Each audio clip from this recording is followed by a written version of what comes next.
සුබම සුබ දවසක් මගේ ආදරණීය යාළුවෝ හැමෝටම.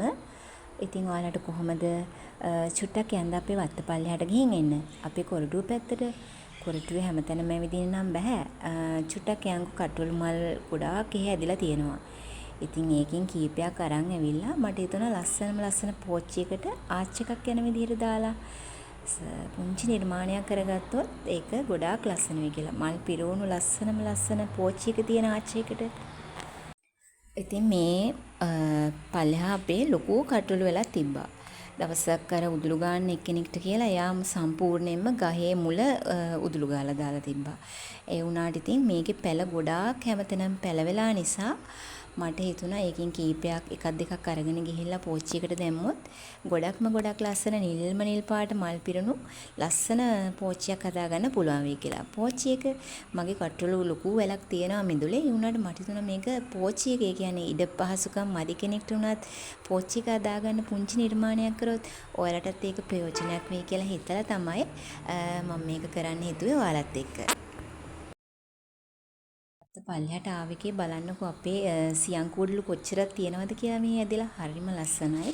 ඉතින් ඇත්තටම මේ වගේ ඇට වැටෙන වෙලාවට මම නිකන් ආවත් නිකන් පොඩි කරලා දානවා. එහෙම නැතත් අර ඒවා සෝබාදාමෙන්ම නිකන් පිපිරිලා ගිහිල්ලා හැම තැනම ගොඩාක් දැන් හැදිලා තියෙන්නේ. ලක්ෂ ගාණක් හැදිලා ඇති පැල. ඉතින් කොහොමද ඉතින් මේවා පැලවෙලා ඔහේ ඉතින් මල් පිපෙනවා. එහෙම වෙන වෙලාවට මම ඔයාලට පෙන්නන්නම්කෝ. මේ හැම තැනම තියෙන්නේ සියන් කුඩලු. ඉතින් එන්නකෝ මම මෙන්න මේ විදිහට කටුළු පැලේ මොනවත් හානියක් කරගන්න නැතුව පස් පිටින්ම මේක අරගන්නවා.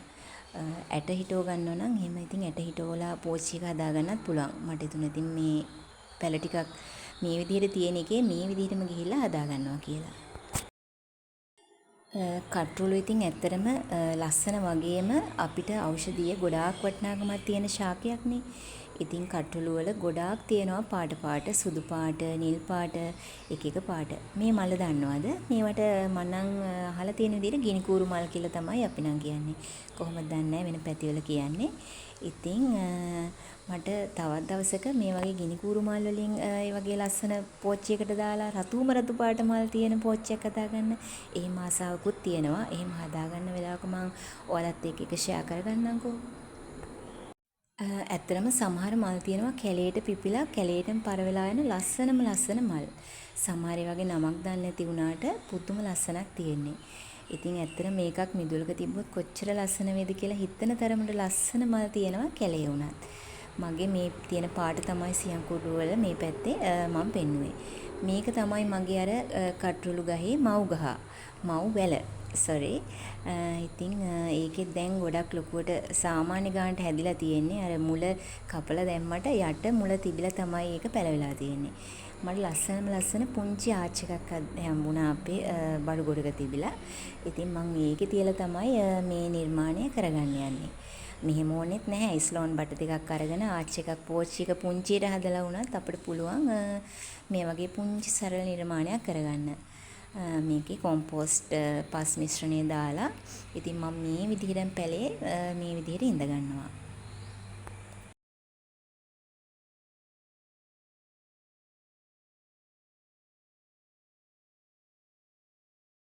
ගෙනාපු වෙලෙත් මලක් ටිකක් තියෙනවා. ඒ වුණාට ඉතින් මේක තනි පෙත්ත නෙමෙයි පොකුරු කටුළු ගහක්. ගහක් නෙමෙයි වැලක්. ඇත්තරම මේක දැන් ලස්සනට මේක ඉතිලා ගිහිල්ලා කටුළු මල් ගොඩාක් හැදුන දවසට මම ඔයාට ඒක වීඩියෝ එකකින් ෂෙයා කරන්නම්. ඇත්තටම කටුළු වැල් ගොඩාක් දුරට පැතිරිලා යන ශාකයක් වැලක්. ඉතින් ඒ වුණාට ඉඩ පහසුකම් මදි කෙනෙක්ට පුළුවන් පෝච්චියකට දාලා ඒකට ලීයක් ගහලා එහෙම නැත්නම් ඒකේ පුංචි ආච් එකක් විදියට හදලා ලස්සන නිර්මාණයක් කරගන්න තම තමන්ට කැමති විදිහට. ඉතින් මම මේකේ ඉක්මනින්ම ලස්සනම නිල් පාට මල් පිරුණාට පස්සේ ඔයාලට පෙන්නන්නම්කෝ කොහොමද වැල ගිහින් තියෙන්නේ කියලා. මම මේකේ මේ විදිහට උතාගෙන පුංචියට පොඩි පටි කෑලි දෙක තුනකින් ගැට ගහ ගන්නවා වැල වැටෙන්නේ නැති වෙන්න. තාම ශක්තිමත් නැති නිසා මේක ආධාරකයක් විදිහට යවා ගන්න. මේක හොඳට ගියාට පස්සේ එහෙම ගැට ගහ ගන්න අවශ්‍යතාවයකුත් නැහැ.